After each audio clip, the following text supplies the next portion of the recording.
Now, for 3 weeks, 85,000 Yotta customers with a combined total of $112 million in savings have been locked out of their accounts, says the CEO. Now, the crazy part is that this issue is probably only going to get bigger because it's not just between Yotta and their back end. Now, if you're not familiar with what's happening, CoffeeZilla made this big video explaining the entire situation. It'll be linked down in the description. But a TLDR will be Yotta Bank, who's currently seen as a fintech.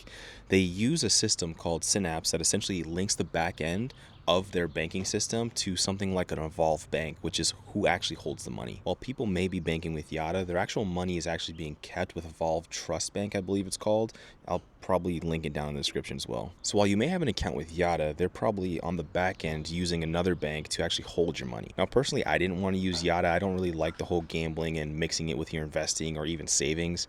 I never saw the whole lottery scheme as a process. I think like in order to win their $10 million, it was like 1 in 2 billion. So I'm not sure why people even saw that as an opportunity. But the real issue comes when people are unable to withdraw their money. Because while yes, FDIC insurance and FDIC compliance is slapped on a lot of things, I feel like this issue is only going to grow in the future because there's a lot of situations like this, fintech starters who are using Synapse and other back-end intermediaries. Because Synapse, who's handling it in this case with Yotta and linking it with, well, they're not only handling Yotta, they're also handling a few other fintechs. So it's not just Yotta who's affected. And normally for a case like this, FDIC would take over and most people would get access to their money.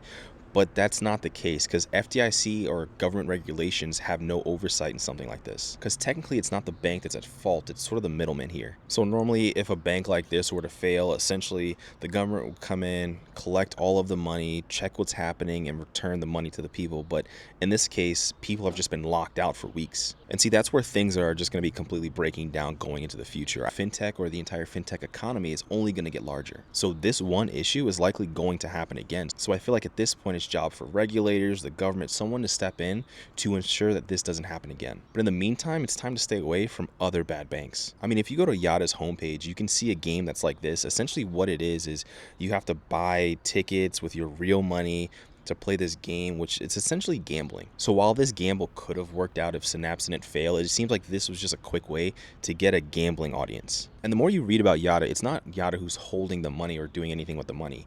They're partnering with Synapse, who's working with Evolve, who's actually handling the money. So if your bank doesn't operate as the one holding your money, you should just go with the bank that's actually operating to hold your money. You don't have to only bank with one person, and in this case, I would consider Yotta relatively small. One thing that you could do is open up larger bank accounts with actual institutions. I'm talking JP Morgan and Chase, Capital One, established banks that have been around and don't go through other people. And Yotta was pushing as an online savings account, which you can find plenty of them offer it, which you can go with like Ally that offers like a 4.5. You can find Amex. I mean, there's a list of them. But at the end of the day, people don't have access to their money. Essentially, it's locked away in Yotta right now.